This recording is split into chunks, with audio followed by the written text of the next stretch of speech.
Journaliste pour les droits humains, JDH, en partenariat avec la Maison de la Presse du Mali, a organisé une table ronde au Centre Awa Keïta de Bamako sur le thème « Comment encourager le leadership féminin dans le secteur des médias au Mali ». Je vous remercie de votre présence à cette table ronde sur les médias et le leadership féminin, organisée par JDH dans le cadre des interventions de son projet « Renforcement des médias pour promouvoir la démocratie inclusive au Mali », financé par UNDEF, le Fonds des Nations Unies pour la démocratie.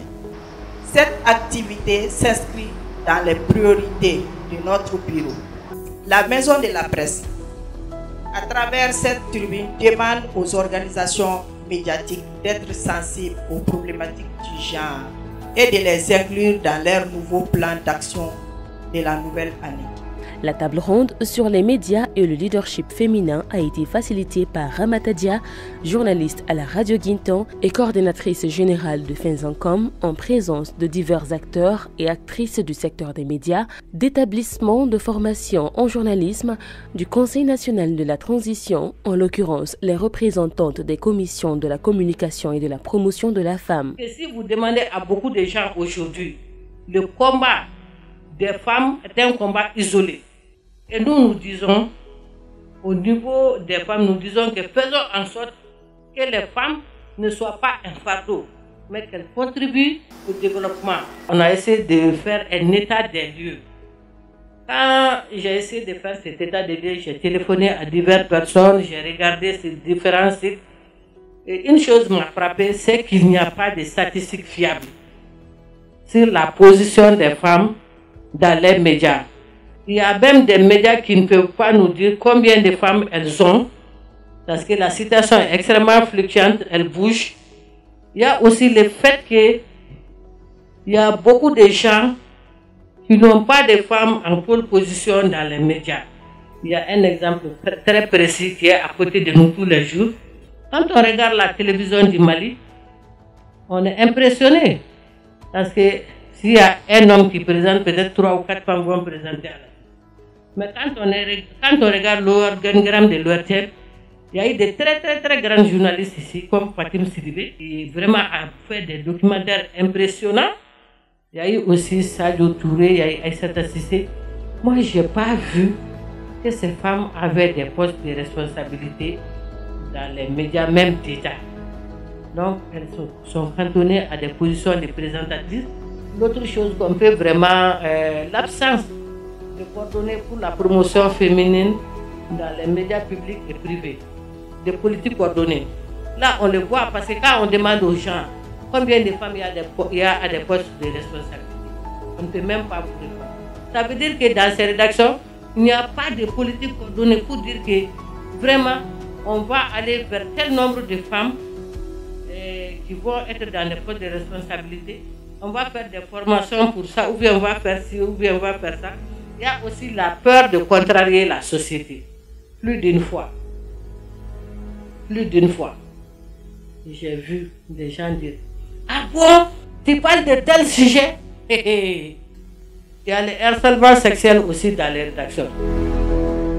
Cette table ronde a favorisé des échanges sur les inégalités et le déséquilibre basé sur le genre au sein des médias. Elle a permis de discuter des opportunités et solutions permettant d'améliorer la présence des femmes et leur représentativité à des positions de responsabilité dans le secteur médiatique au Mali. Alors ma question c'est, l'absence de plan de carrière n'expliquerait-elle pas la faible représentativité des femmes au niveau du secteur des médias au Mali, puisqu'on n'a pas de plan de carrière? Donc forcément on ne peut pas savoir exactement où aller. Pour les femmes, je crois que la formation serait un atout pour elles, pour les journalistes femmes. Pourquoi dans les rédactions, elles n'ont pas de poste? Pourquoi elles n'ont pas de promotion? Tout simplement parce que le plus souvent, il n'y a pas de formation. N'est-ce pas? Donc une femme qui vient avec son diplôme, je crois qu'elle va s'imposer. Et un jour ou l'autre, elle aura un poste. Ça c'est clair. Donc la formation, ce n'est certes pas un passeport pour avoir un poste, mais c'est un atout. Ça, j'y crois en tout cas. Deuxièmement, nous, à l'école de journalisme, à un certain moment, on a privilégié l'approche genre. On a fait des efforts, on a fait des démarches pour avoir des femmes professeurs de journalisme chez nous. Mais on n'en a pas trouvé. Moi, personnellement, j'ai démarché beaucoup de gens, y compris Fatim Sidibé, dont elle a parlé. Qui était à l'époque directrice de la NCD. Mais elle n'a pas voulu. Elle me disait tout le temps qu'elle n'a pas le temps. Donc, même aujourd'hui, c'est une question qui est d'actualité. Nous, on veut diversifier nos professeurs. Quand l'école a été ouverte en 2018, on avait une seule femme qui enseignait l'anglais. Aujourd'hui, on aimerait avoir des femmes qui peuvent enseigner les charges journalistiques, l'éthique et la déontologie. Donc la question est toujours d'actualité. Et quand on a parlé aussi, on a fait cas de l'harcèlement. Quand vous parlez de mettre en place une structure où les gens peuvent se confier, moi j'ai une inquiétude. Quand vous allez mettre cette structure-là, est-ce que cette structure ne va pas un peu exposer la victime? Parce que c'est très pertinent aussi.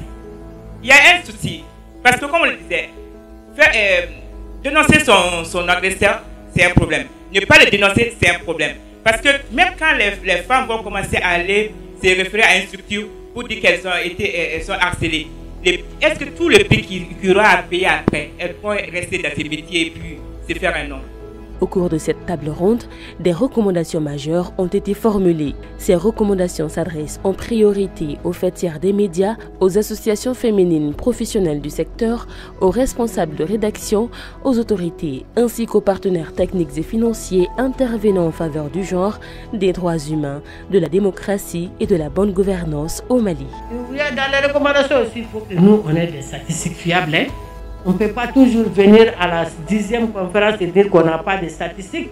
Il faut que la maison de la presse se lève en rapport avec les organisations féminines de la presse que je ne cesserai pas de saluer, qui sont vraiment un vrai levier, une vraie opportunité pour faire l'état des lieux, pour qu'on ait des statistiques précises, qu'on puisse dire que c'est ça, c'est ça, c'est ça, c'est ça, c'est ça. Et à la suite de ça, maintenant, on peut faire un portail où on met toutes ces informations et on actualise. Si demain, une telle est promise, on met son nom là-bas. Une telle est sortie de la presse, on enlève son nom. Et ça fait qu'on a des statistiques fiables comme tous les pays à jour. C'est comme ça qu'on va se sortir d'affaires. N'est-ce pas? Et comme ça, avec ça, on peut parler aux autorités. Développer des programmes de formation continue sur l'entrepreneuriat médiatique et le leadership féminin dans les médias. Fêtières et partenaires. Voilà, il faut encourager les médias qui font la promotion du leadership féminin. Il faut que les fêtières les récompensent, les encouragent, les autorités, les partenaires. Il faut aussi former les chefs de rédaction et les responsables des médias et la documentation de la promotion féminine au sein des médias. J'ai retenu simplement que, comme tout le monde, que c'est une table ronde multisectorielle. Multisectorielle, ça veut dire qu'elle a regroupé beaucoup d'acteurs.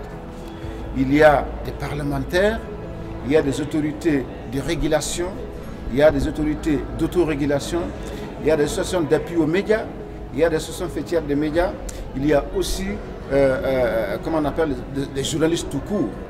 En quoi va-t-elle encourager? C'est par les préconisations. C'est la mise en œuvre des propositions, des recommandations que tu as faites. Une des propositions, c'est d'encourager, former les femmes, les former au métier de journalisme.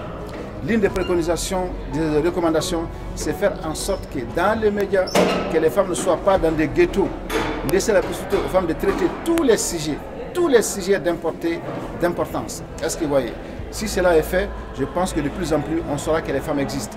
Et l'une des préconisations, c'est faire aussi en sorte que les femmes spécialistes, expertes dans les domaines les plus, les plus capés, ces femmes-là soient dénichées et interrogées pour que tout le monde sache que les femmes, en réalité, elles sont là.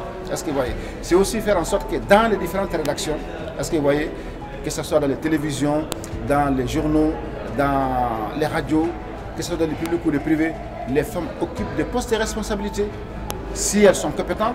Et Dieu merci, aujourd'hui les écoles de formation sont là. Et puis il y a les formations internes aussi qui peuvent faire en sorte que les femmes soient bien outillées. En conséquence, elles occupent une place importante dans les rédactions. Dans le leadership féminin, comme partout au Mali, dans tous les secteurs d'activité, est problématique pour 2 ou 3 raisons simples. Nous vivons dans un milieu de pesanteur sociale qui font que la place de la femme est quelque part dévolue dès sa naissance, en ne tenant ni compte de ses capacités, ni compte de sa formation, ni compte de ses compétences.